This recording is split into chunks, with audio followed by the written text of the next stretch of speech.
जाए। शुरुआत कहानी के लीड कैरेक्टर रणविजय से होती है, जैसे कि स्कूल में उसकी टीचर घर पर जल्दी जाने की इच्छा जाहिर करते हुए गुस्से में आकर 2 स्केल मार देती है। तभी रणवीर की 2 बहनों को दिखाया जाता है, रूप और रीत। ये सभी बच्चे भागते हुए घर आते हैं। बेसिकली आज रणविजय के पापा यानी कि बलबीर सिंह का बर्थडे होता है and Balbir Singh is a well known businessman जिनकी स्वास्तिक नाम की स्टील फैक्ट्री है और पूरे शहर में उनका नाम चलता है। मगर आज वो घर पर नहीं है। उनका बेटा यानी कि रणविजय अपने फादर को बर्थडे विश करने के लिए उनकी फैक्ट्री तक में चला जाता है, मगर वहां पर भी वो नहीं मिलते क्योंकि बिजनेस मीटिंग की वजह से कहीं और निकल गए होते हैं। रात को करीब 10 बज जाती है। जब वो घर पर आते हैं तो उनकी वाइफ ज्योति उनसे कहती है कि रणविजय सुबह से आपका वेट कर रहा था मगर आप नहीं आए। तो रणविजय जाकर अपने बेटे के रूम में पहुंचता है, देखता है कि उसके हाथ में एक लेटर है जिसमें ये लिखा है कि पापा इस जन्म में तो आप मेरे फादर हैं, मगर मैं चाहता हूं कि नेक्स्ट जन्म में मैं आपका पापा बनूं, आप मेरे बेटे बने, फिर देखना मैं आपसे कितना प्यार करता हूं। और उसके बाद में सेम चीज रिपीट होगी, यानी कि अगेन आप पापा मैं बेटा, फिर देखते हैं कि हम दोनों की केमिस्ट्री कैसी रहेगी। और इसी के साथ वक्त आगे निकलता है, मतलब ऑलमोस्ट 25 साल कहानी आगे निकल जाती है, जहां पर हम देख पाते हैं कि अब रणविजय बड़ा हो चुका है और आज उसके बेस्ट फ्रेंड की बहन की सगाई होती है जिसके अंदर वो इनवाइटेड होता है। नाम है गीतांजलि। बचपन में ये दोनों स्कूल में साथ में पढ़ा करते थे और कहीं ना कहीं रणविजय का क्रश उस पर होता है, लेकिन एक फैमिली प्रॉब्लम के चलते उसे अमेरिका भेज दिया गया था। अब वो प्रॉब्लम क्या है वो मैं आपको आगे बताऊंगा। रणविजय जो कि गीतांजलि से ऑब्सेस्ड होता है वो कुछ ऐसी बातें बताता है जिसके कारण अब गीतांजलि को भी लगने लगता है कि जिससे उसकी सगाई हो रही है he is not the right guy, मुझे रणविजय के साथ में शादी कर लेनी चाहिए। नेक्स्ट डे उसके पापा यानी कि बलबीर सिंह का 60th यानी कि 60वां बर्थडे होता है। ये तीनों यानी कि दादा बाप और बेटा एक साथ फोटोज वगैरह क्लिक करवाते हैं, फिर फैमिली भी आकर फोटोज क्लिक करवाती है जहां पर सभी लोग बलबीर सिंह को गिफ्ट दे रहे होते हैं। तो रणविजय का जीजा कहता है कि भाई तूने क्या गिफ्ट किया, जिस पर रणविजय बताता है कि मैं अपने बाल अपने फादर को गिफ्ट करें क्योंकि उन्हें मेरे छोटे बाल पसंद थे, जहां पर बलबीर सिंह का कहना था कि वैसे तुम बड़े बालों में भी अच्छे लगते हो, जिस पर रणविजय का गुस्सा में होकर एक स्वीटली टोन में कहना कोई बात नहीं पापा मैं आगे बढ़ा लूंगा। मैं जानता हूँ यहाँ पर उसने कितनी सॉफ्टनेस के साथ काम लिया है क्योंकि लंबे बालों को कटवा देना और फिर अगेन एक ऐसा कमेंट पाना कि नहीं यार लंबे बाल तो सही थे तुझ पर, और इस लाइन पे सच में बहुत गुस्सा आता है क्योंकि मेरे साथ ऐसा हुआ है। इसी के साथ हम रणविजय के दादा को भी देख पाते हैं जिनका नाम होता है रणधीर, और रणधीर जी के भी 2 भाई और होते हैं यानी कि टोटल मिला के 3। इनके नाम होते हैं रणधीर, दलबीर और एक भाई और होता है मगर उसने अमेरिका जाकर के अपना धर्म चेंज करवा लिया होता है यानी कि मजहब बदल लिया होता है, वो मुसलमान बन जाता है, नाम रख लेता है अकरम। इसी पार्टी में शहर के बड़े बड़े नेता लोग भी आए होते हैं। तो वरुण यानी कि उसका जीजा आकर रणविजय को कहता है कि तुमसे मिलने के लिए बड़े बड़े लोग आए, जाकर उनसे मिलो बातचीत करो, जहां पर रणविजय कहता है कि मुझे उनसे कोई मतलब नहीं है, मेरे दादाजी के साथ में बढ़िया बातें चल रही है और मैं उन्हीं के साथ खुश हूँ। ये बात सुनकर उन दोनों में झगड़ा होने लग जाता है कि तभी वहां पर रीत पहुंच जाती है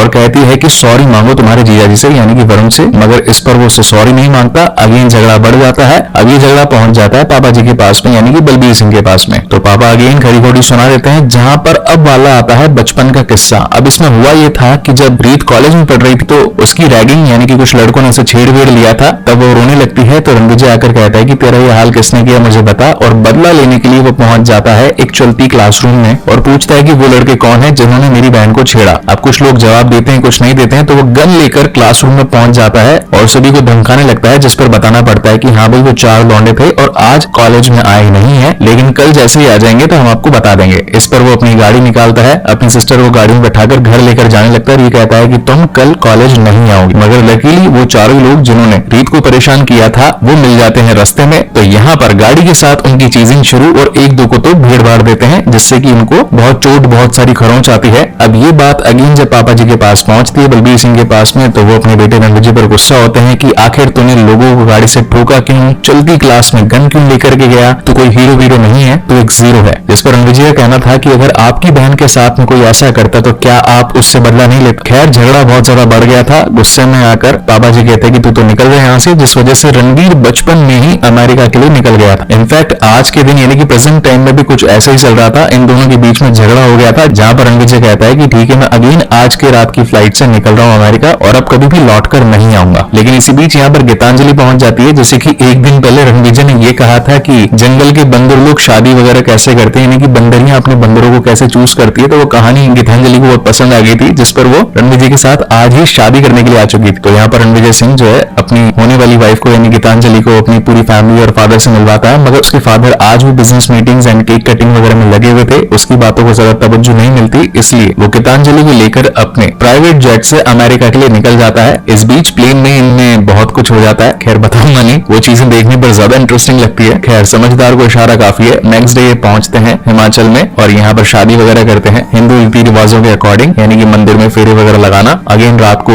वही सारे इंटीमेट सीन होते हैं, जिसके बाद कहानी यहाँ से आगे बढ़ती है डायरेक्टली 8 साल आगे, और हम देख पाते हैं एक एनिमल को जिसके मन में गुस्सा भरा है और वो सीधे कंपनी में पहुंचता है बहुत सारे बॉडीगार्ड्स के साथ में, और वो लोग आते ही वरुण को जान से मार देते। इस हॉल में काफी सारे लोग बैठे होते हैं, इनमें एक शख्स भी होता है असरार उल हक, जो कि सारे कांड को देख रहा था मगर कुछ कर नहीं पाता, मगर मन में उसके कुछ तो चल रहा था। वो क्या चल रहा है वो मैं आपको आगे बताऊंगा। जिसके बाद हम रणवीर को अपनी पूरी टीम के साथ देख पाते हैं। जो बॉडीगार्ड जो लेकर आया था वो इवेंचुअली उसके सारे भाई कजिन्स होते हैं। इनफैक्ट अब तो गीतांजलि को भी बात मालूम चल चुकी होती है कि रणविजय ने आज एक मर्डर किया है और मैं क्रिमिनल के साथ में रह रही हूँ, तो वो अपने बच्चों को वापस से अमेरिका ले जाना चाहती थी, जहाँ पर हमें ये मर्डर क्यों हुआ, 8 साल बाद ये लोग वापस इंडिया क्यों आए, इसकी बैक ब्रीफ दिखाई जाती। अब होता यह है कि एक दिन बलबीर सिंह गोल्फ कोर्स में गोल्फ खेल रहे होते हैं, तभी उनके ऊपर 2 गोलियां आकर के लगती है, मगर ये नहीं पता कि वो हमला किसने करवाया। ये खबर रणविजय तक भी पहुंचती है, तो वो 8 साल के बाद में यहाँ पर आता है, अपनी फैमिली को देखता है, पापा से बातचीत करता है। तो बलबीर सिंह का कहना था कि जब मुझे पहली गोली लगी तो मुझे सिर्फ तुम्हारा ही ख्याल आया, क्योंकि मैं जानता था कि मैंने अभी तक तुम्हारे साथ जो भी किया है वो गलत किया है और मुझे ऐसा नहीं करना चाहिए था। इसी बीच रणविजय की मुलाकात मिश्रा अंकल से होती है, जो कि बलबीर सिंह के बहुत खास अच्छे दोस्त होते हैं। वो बताते हैं कि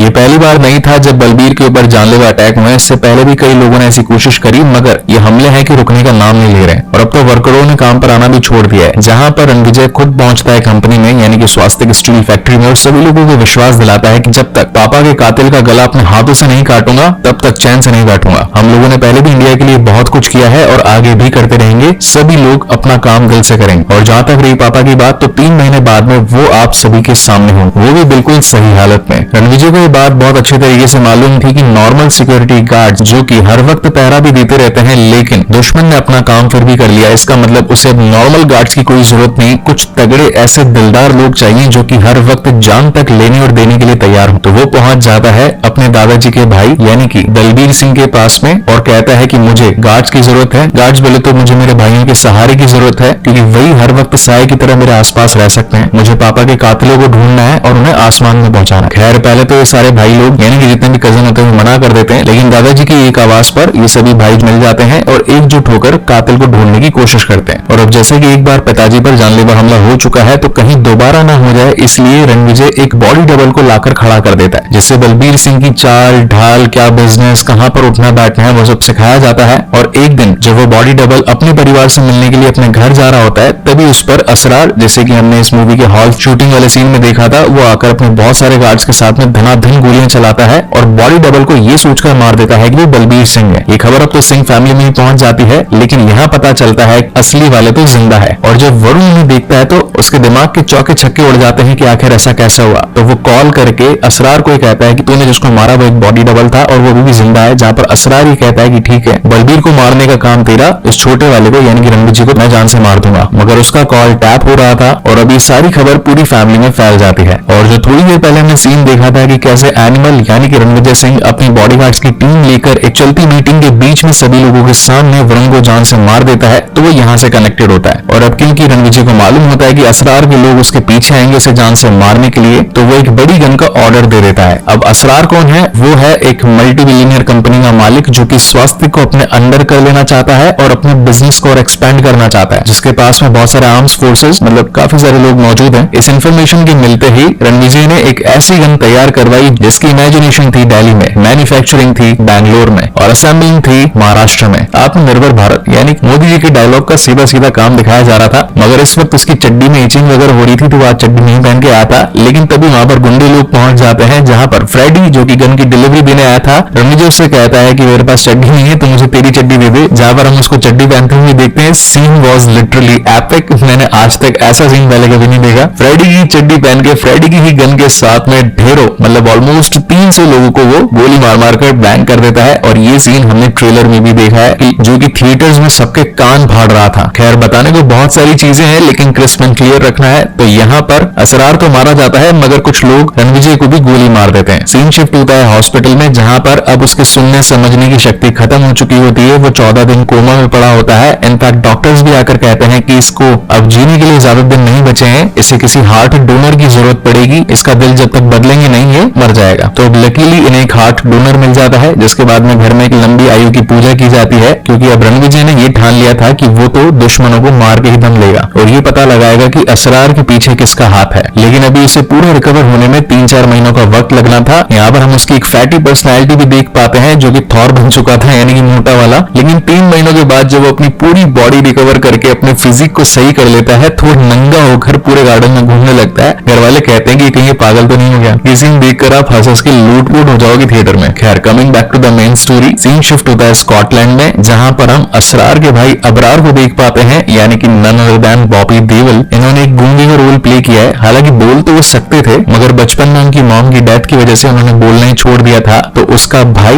यानी कि आबिदुल हक वही उसका ट्रांसलेटर बनकर सारी चीजें ट्रांसलेट करता रहता था। आज अबरार अपनी तीसरी शादी करने वाला था। 2 वाइफ ऑलरेडी थी इसकी, लेकिन मुसलमान में होता है यार 4 शादी करने का रिवाज। तभी उसके आदमी से एक खबर आती है कि उसका भाई इंडिया में यानी कि असरार मारा गया है, जिस पर अबरार को बहुत ज्यादा गुस्सा आता है। तो पहले तो वो उसी को ठोकता है कि आखिर ये बात मुझे 3 महीने बाद क्यों पता लग रही है। तो उसका रीजन ये होता है कि इंडिया में अगर किसी को शूट आउट कर दिया जाता है तो सबसे पहले पुलिस इन्वेस्टिगेशन होती है, फिर बॉडी की शिफ्टिंग होती है जो कि इंडिया से यहाँ तक लानी होती है, तो उसमें बहुत टाइम लग जाता है। तो अब ये दोनों भाई यानी कि असरार और अबरार मिलकर प्लान बना लेते हैं कि कैसे उन्हें रणविजय और स्वास्तिक स्टील फैक्ट्री को पूरी तरीके से निस्ते-नाबूद करना है। इस वक्त अबरार का गुस्सा बहुत ही ज्यादा था, तो वो अपनी जो 3rd वाइफ है जिससे कि ऑलमोस्ट शादी होने वाली थी, लेकिन इस खबर के बाद में खूनम खान होते हुए भी वो आकर उससे सेक्स करता है और इतना भी पेट नहीं भरता है तो बाकी दोनों वाइफ को और बुला लेता है। और ये सीन जब ट्रेलर में दिखाया गया था तो लोगों के होश उड़ गए थे कि यानी क्या होने वाला है यहाँ पे। तो हाँ जी, ये वही इंटीमेसी का सीन था। सीन शिफ्ट होता है इंडिया में और रणविजय के पास में जो हार्ट डोनर था उसकी फियांसे यानी कि जोया आती है और बताती है कि तुम्हें जो दिल मिला है वो मेरे होने वाले मंगेतर का था। जिस पर रणविजय कहता है कि मैं माफी चाहता हूँ कि वो होने वाला पति जिससे तुम्हारी शादी नहीं हो पाई, लेकिन अगर जब भी तुम उसका दिल महसूस करना चाहो तो मेरे पास आ सकती हो। इनफैक्ट वो उसे अपने दादा के घर में रहने के लिए जगह भी दे देता है। इसी बीच इनके बीच में काफी सारी इंटीमेसी भी होती है। ये बात अब गीतांजलि को भी मालूम चल जाती है, तो वो रणविजय को छोड़ने की बात करती है, जहां पर रणविजय कहता है कि ये सब कुछ मेरे प्लान का हिस्सा है, मुझे थोड़ा और वक्त चाहिए। जब तक मैं अपने पिता के कातिल को ढूंढ नहीं लेता तब तक चैन से नहीं बैठूंगा। तो गीतांजलि का वही वो मुंह में ब्लॉकेज वाला सीन आता है, मतलब कि उसने क्या बोला था लेकिन समझ में नहीं आया काफी सारी ऑडियंस को। तो वो ये था कि तुम्हारे पिता के लिए तुम्हारा प्यार रोग नहीं जोग है। नेक्स्ट डे हमारे ऑब्सेस्ड एनिमल पहुंच जाते हैं जोया के पास में और जितनी भी लव बाइट्स दी होती है तो रोल्स रॉयस वाली कंपनी के मैनेजर्स को बुलवाकर सभी को ये कहते हैं कि लव बाइट के कलर की रोल्स रॉयस चाहिए मुझे। थोड़ी देर बाद में कार की डिलीवरी भी हो जाती है, लेकिन उसमें एक बॉम्ब फिट होता है और इन दोनों की कार में बैठने से पहले ही नई की नई कार की ऐसी ही तैसी हो जाती है। जोया को बहुत ही ज्यादा टेंशन हो रही थी, जिस पर रणविजय कहता है कि तुम एक तरीके से मेरी वाइफ हो,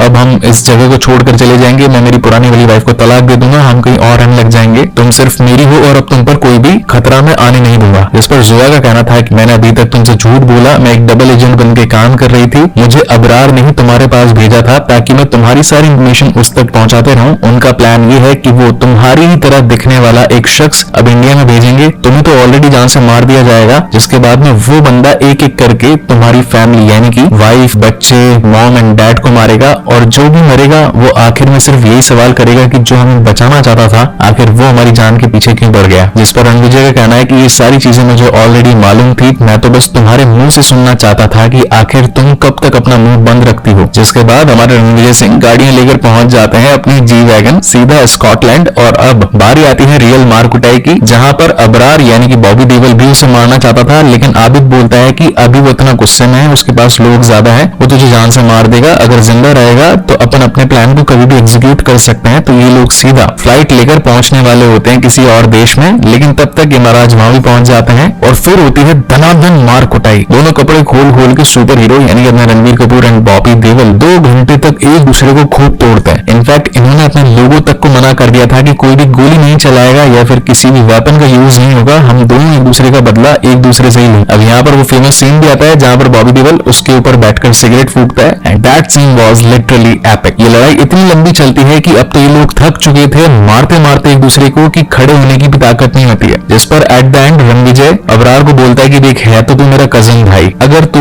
मेरे पापा को मारने की जिद छोड़ दे तो मैं तुझे जान से नहीं मारूंगा, लेकिन बॉबी देओल बोलता है कि पकड़ मेरा, यानी कि वो ऐसा करने के लिए तैयार नहीं था। तो गुस्से में आया हुआ रणविजय उसको मार देता है, यानी कि अपनी हाथों से उसका गला काट लेता है और उसकी शपथ पूरी होती है। जिस पर वो खुशी से अपने घर पर आता है, अपने पिताजी को बताता है कि मैंने आपके कातिल को जान से मार दिया, मगर एक भाई था जो अभी भी जिंदा है, तो हो सकता है कि वो फिर से कोई ना कोई कोशिश करे आपको मारने की, तो मैं चाहता हूँ कि इन छुट्टियों में आप मेरे साथ में अमेरिका चलें। मगर बलबीर अमेरिका जाने के लिए तैयार नहीं होता है, जिस पर वो फेमस ट्रेलर का फर्स्ट सीन दिखाया जाता है जिस पर आपको पापा पापा बोलना है और मैं आपकी एक्टिंग करूंगा। तो कुल मिला के at the end Balbir Ranbir को समझ में आता है कि फैमिली कितनी ज्यादा इंपॉर्टेंट होती है, उनको टाइम देना चाहिए, और ये सभी एक हो जाते हैं और ये पूरा घर वापस से बस जाता है। यानी कि अब रणविजय अमेरिका नहीं जाएगा, इंडिया में ही अपनी फैमिली के साथ में रहेगा। मगर सबसे बड़ा ट्विस्ट आता है इस मूवी के एंड में, जहां पर अबरार का एक और छोटा भाई होता है जिसने अपनी फेस की सर्जरी करवा ली होती है, और वो सेम टू सेम रणविजय की तरह दिख रहा होता है। और वो जोया से ये भी पूछता है कि क्या मेरा मैन नक्श हाथ पैर और वो भी उसके जैसे मैच करता है या नहीं। इस वक्त इस बॉडी डबल ने रणविजय के 2 बॉडीगार्ड्स को भी पकड़ लिया था, यानी कि जो सरदार जी उसके कजिन भाई थे, और वो बोलता है कि वो तू ही था ना जिसने होटल में मेरे भाई को मारते वक्त गन पकड़ाई थी रणविजय को,